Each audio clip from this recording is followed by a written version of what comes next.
Fellas, how in the hell are we doing here today? We once again have ourselves a nice beautiful day outside, and that means it is time to smoke some meat, okay? Today's process might seem a bit lengthy to some folks, alright? But we're not making some quick life hack chicken, alright? We're making the best smoked chicken you've ever seen in your life. The type of smoked chicken that'll make your dad walk up and grab you on the shoulder with a tear in his eye like, son, you really done did it this time.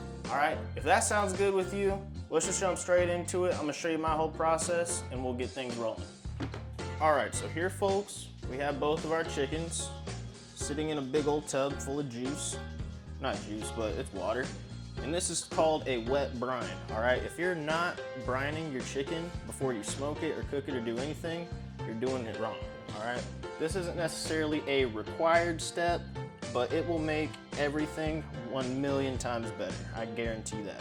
I should have started this video before I even put these in the brine so you can kind of see that whole process. I just didn't really think of it until we already kind of got to this point. But just to give you a little rundown of what we got going on here, this is a mixture of water, salt, and sugar. That's like the very base of any brine. For that, you want to boil some water, dissolve all the salt and sugar in it, make sure you don't have any like thick grains or anything going on, and then you pour it in a tub, and then you pour cold water in that to cool it all down. I also put ice cubes in there too, just to make sure it's like fully cold before you actually throw your chicken in here.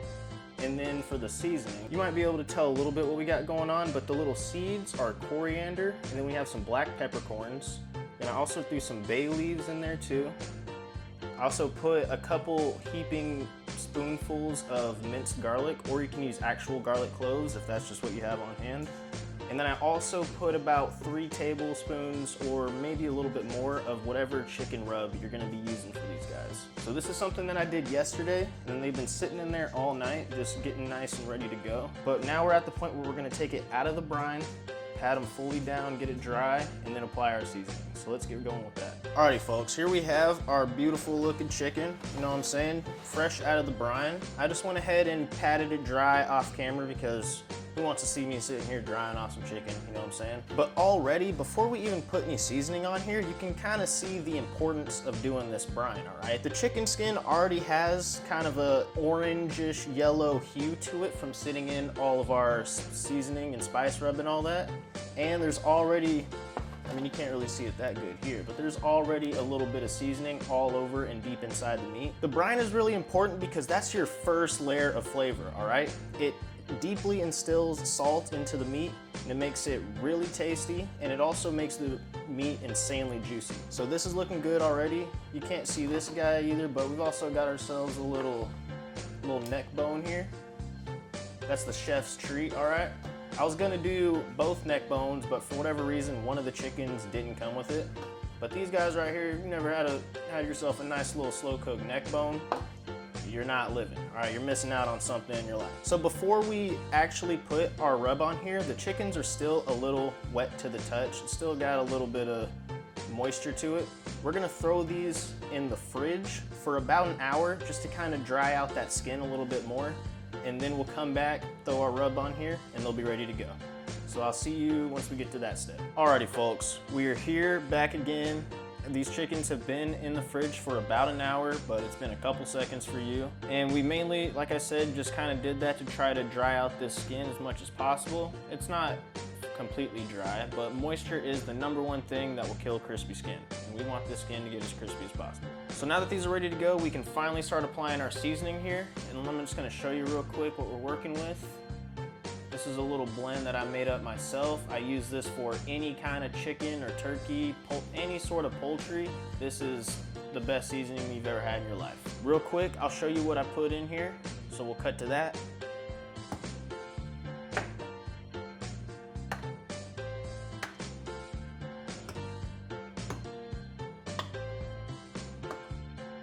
Right there, real simple rub, nothing crazy going on at all, but that will be the best poultry rub you've ever had in your entire existence, I swear. If your significant other doesn't propose or ask you to propose the very next day, money back guarantee, all right? That's all I gotta say. Also, gonna throw a little bit of this killer Cajun in there, all right? I know most people won't be able to get this, that's why I kind of left it out of that video, but since I have this, I put about a teaspoon of this in, or not, tablespoon of this in there too. because it's great. And then we'll bring it right back. All right, so here we are. We're gonna start applying this. But first, we wanna take this skin and try to just lift this up as much as humanly possible, all right? We're gonna kind of stick our hand under that skin, around the breasts and around the dark meat, just so we're able to season the actual meat itself here. If you've ever done this yourself, or if you haven't, it's kind of sticky down here. I don't really know how to even describe it, but you gotta kind of just separate it from the actual meat. There's like a little membrane-ish thing that kind of connects this all together. So I'm just pulling that apart. I'm getting my hand as far up the breast as I possibly can so the seasoning penetrates up in there. Then we'll move to this guy, do the same thing real quick. I wish I could show you a little bit better, but I don't really have a tripod set up or anything. I got my phone like stacked up on boxes right now, because that's just what we gotta do to make things happen. Get your hand as far up that chicken as you possibly can. I'm separating that little, if you see this little sideways motion, I'm trying to separate that membrane connecting the skin and the meat so I can get further up there. We'll go around here to the thighs and drumstick. We'll try to separate that off as much as we can. Get this side too, and that is ready to go. All right, so to start out here, we're gonna pick these guys up like so. So first things first, we're gonna open this guy up and we're gonna season inside the actual cavity itself. I'm not gonna be using the actual rub for that because I wanna save that for the actual meat and everything. So we're gonna be using the killer Cajun that we also have in the rub. And just throw some of that in the actual cavity there. Try to get all sides of it nice and good. Try to get that top. And we'll get this guy. Season that cavity up all nice and good. And now we're gonna start applying the seasoning to the actual chicken itself.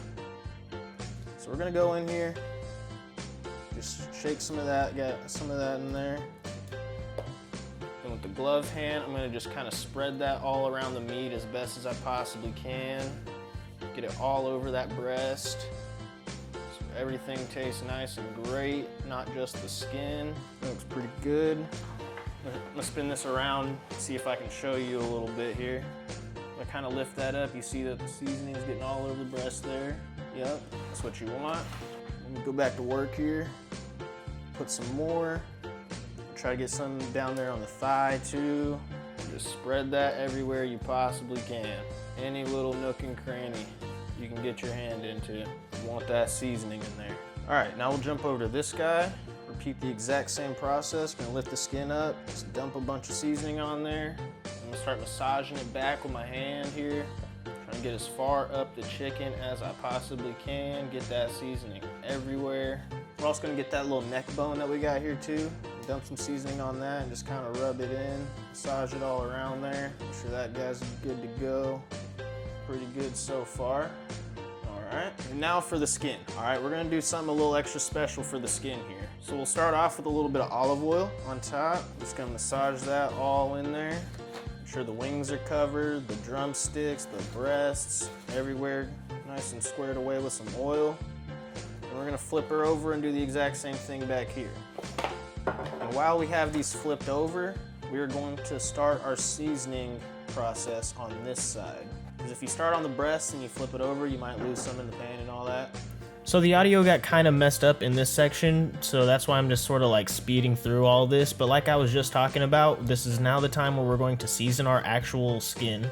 We just put olive oil all over it, and then we started to mix our seasoning with a little cornstarch, because cornstarch will help crisp up the skin even further. For those of you who don't know, cornstarch will help draw out a bit of moisture from the skin, and that's exactly what you want if you want it to be crispy. So that's what I'm doing right now, while also making sure every single square inch of this bird is covered in seasoning.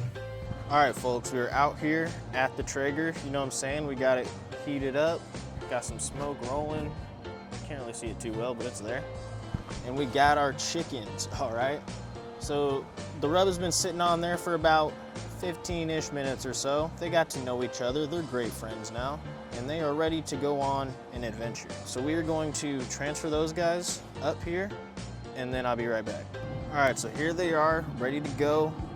They're looking and smelling great already, honestly. I wish I could take a bite now, but I would probably get salmonella and die.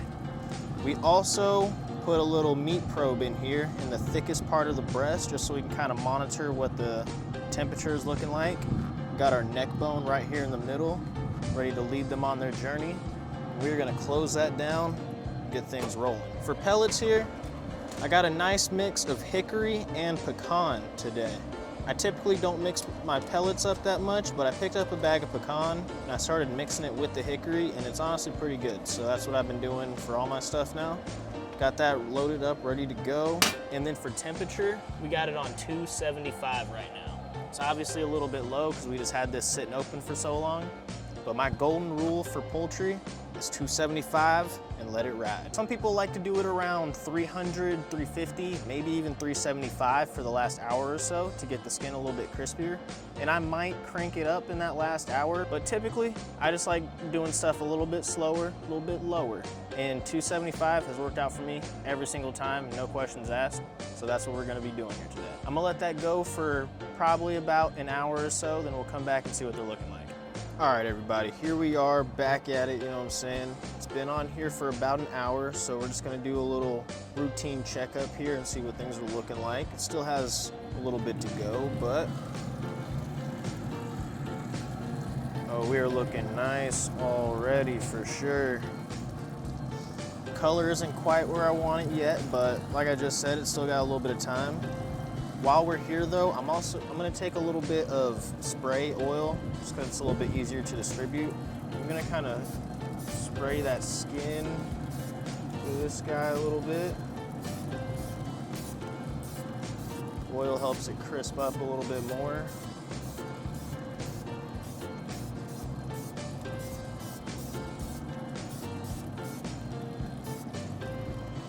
But yeah, so far, those are looking fantastic. Oh, it's doing the thing. I'm gonna shut that back down and let it keep rolling. All right, everybody, we're back.